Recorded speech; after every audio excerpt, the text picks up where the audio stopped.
মেয়ের বাবা রুমের ভিতরে রাইখা ঘুমাইছে, নিয়ে গেছে মেয়ের চাষি, চুরি করে নিয়ে গেছে। এটাই জিটি করছি থানায়, 8 মাস হচ্ছে আর কি পাইলাম না। এটা শুনেছি কিন্তু কখনো ভাবি নাই। শুনছি কিন্তু আমাদের তো কখনো হারাই নাই। এখন তো রাইট হলাম বা দেখলাম, কারণ যারা অন্যায় করে অবিচার করে তাদেরকে সাজা এবার থেকে নেক্সট টাইম যেন সাজা পায় তারা, এটাই বলবো। কারণ তাদের সাজা হওয়া উচিত, কারণ এটা অন্যায়। দেখছেন কতগুলো লোকদের মোবাইল এই কয় মাসের ভিতরে, 1 বছরও হয় না এদের, 1 বছরের নিচে এতগুলো মোবাইল হারিয়েছে, 122টি প্রায় না। হ্যাঁ উদ্ধার হচ্ছে, এটা তো ঠিক আছে, আইন তো ভালোভাবে কাজ করছে, কারণ মোবাইল তো উদ্ধার হচ্ছে, এটা তো অনেক। 4 মাস আগে 12,000 টাকা একটা ভুল ক্রমে নাম্বার চলে যায়। ওনাকে ফোন দেওয়ার পরে উনি আমার টাকা দিতে চায় না। তারপরে আমি আইনে আশ্রয় নিয়ে থানায় জিডি করি। জিডির মাধ্যমে আমি জিডির কপি আমি এসপি অফিসে জমা দিই। জিডি করতে আমার 1 টাকাও নেইনি। এসপি আসার পরে আমি ওই মান্নান স্যারকে ধরি, ডিবি মান্নান স্যার, ওনার তত্ত্বাবধানে আমার টাকাটা উদ্ধার হয়। আপনার 12,000 টাকার ভেতরে 200 টাকা আপনার চার্জ কেটেছে, 11,800 টাকা আমি পেয়েছি। ধন্যবাদ জানাচ্ছি স্যারদের, যারা উদ্ধার করে টাকা আমার হাতে দেওয়ার জন্য। আমাকে বললো ভাড়ায় যাবে না, আমি যাবো। তাই বললি যতক্ষণ নিয়ে গেল, যতক্ষণ নিয়ে গিয়ে ওর ফোনে কথা কথি করে ফোনটা কেটে দিই। আমার বললো চাচা ফোনটা দেন, আমি একটু যাত্রী ডেকে দিই। তাই বললি ফোনটা দিলাম, সে কথা কথি মোটর সাইকেল নিয়ে সে হাওয়া আছে। এখন এই যে আপনার থানায় ডিডি করেছিলাম, ডিডির মাধ্যমে এখন পালাম। আর অনেক জিনিস পালি খুশি লাগবে না। গত 24 সালে নভেম্বর মাসে আমার মোবাইল ফোনটা হারিয়ে গিয়েছিল। তো আমি তাৎক্ষণিক আমার বাসা যেহেতু গাংনী থানাতে যেয়ে আমি একটা জিডি করি। তো জিডি করার পরে কিছুদিন পরে আমি আমার যে জিডি নাম্বার ধরে যে অফিসারের নাম্বার ছিল, আমি তাকে 2-1 দিন ফোন দিয়েছিলাম, এসপি অফিসে যোগাযোগ করেছিলাম। তারপরে আমি আর বিশ্বাস করতে পারছিলাম না যে আমার ফোনটা আমি ফেরত পাবো। তারপরে গতকাল সকালবেলায় 10:30টার সময় হঠাৎ করে দেখি আমাদের পুলিশ সুপার মহোদয়ের কার্যালয় থেকে আমাকে ফোন দেওয়া হলো যে আপনার হারিয়ে যাওয়া মোবাইল ফোনটি উদ্ধার হয়েছে, আপনি এসে নিয়ে যাবেন। তা আমি তো আসলে চিন্তাই করতে পারছিলাম না। প্রথমে একটা জিনিস আমি চিন্তা করতাম যে এই ফোনগুলো হারাই গেলে হয়তো আর ফেরত দেয় না বা পাওয়া যায় না, বা পুলিশ অনেক সময় রেখে দেয়। কিন্তু আজকে এসে আমি পুরোপুরি বিশ্বস্ত হলাম যে কখনো যদি এই ধরনের কোনো ঘটনা ঘটে, আমরা যে বিশ্বাস করতাম যে মোবাইল ফোনে হারিয়ে গেলে পাওয়া যায় না বা পুলিশে রেখে দেয়, এটা সম্পূর্ণ ভিন্ন।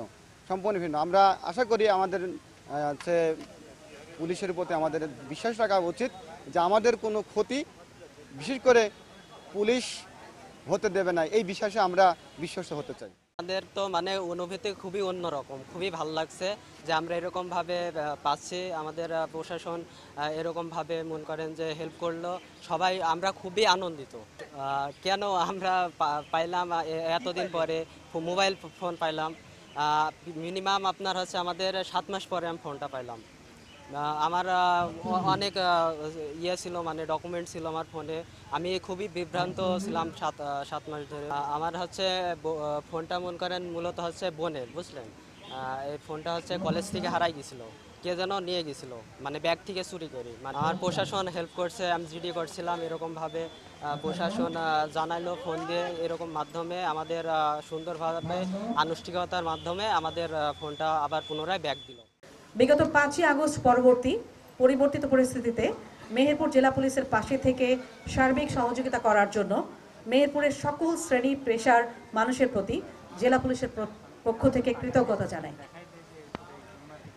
সাইবার স্পেসে সংগঠিত অপরাধ দমনে মেহেরপুর জেলার সাইবার ক্রাইম ইনভেস্টিগেশন সেল বদ্ধপরিকর। এরই ধারাবাহিকতায় cyber crime investigation cell cyber প্যাট্রোলিংয়ের মাধ্যমে দ্রুততম সময়ের মধ্যে সোশ্যাল মিডিয়ার মাধ্যমে সাইবার বুলিং, ধর্মীয় উস্কানি, অপপ্রচার, নাশকতা সৃষ্টির জন্য গুজব ছড়ানো দুষ্কৃতিকারীদের আইনের আওতায় আনার কাজ করে যাচ্ছে নিরলসভাবে। এছাড়াও মেহেরপুর জেলা পুলিশ ও জেলা গোয়েন্দা শাখা এর যৌথ টিম একসাথে রাষ্ট্রবিরোধী নাশকতা সৃষ্টিকারীদের বিরুদ্ধে ডিজিটাল সাইবার মনিটরিং এর মাধ্যমে সার্বক্ষণিক নজরদারি রেখে তাদেরকে গ্রেফতারপূর্বক আইনগত ব্যবস্থা গ্রহণ করে চলেছে। সাইবার ক্রাইম ইনভেস্টিগেশন সেল তথ্য প্রযুক্তির সহায়তায় দ্রুততম সময়ের মধ্যে জেলার গুরুত্বপূর্ণ চাঞ্চল্যকর হত্যা মামলা সহ বিভিন্ন মামলার প্রকৃত অপরাধীদেরকে শনাক্তপূর্বক গ্রেফতার করে থানা পুলিশকে নিয়মিত সহায়তা করে আসছে। সাইবার স্পেসে সংগঠিত অপরাধ যেমন বিদেশে পাঠানোর লোভ দেখিয়ে টেলিগ্রাম জালিয়াতি চক্র, বিকাশ প্রতারক চক্র, অনলাইনে কেনাকাটা সংক্রান্ত প্রতারক চক্র সহ বিভিন্ন ধরনের প্রতারণার মাধ্যমে আর্থিকভাবে ক্ষতিগ্রস্ত ভিকটিমদের আইনি সহায়তা প্রদানের জন্য ভুক্তভোগীদের নিয়মিত আইনি সেবা প্রদান করে চলেছে।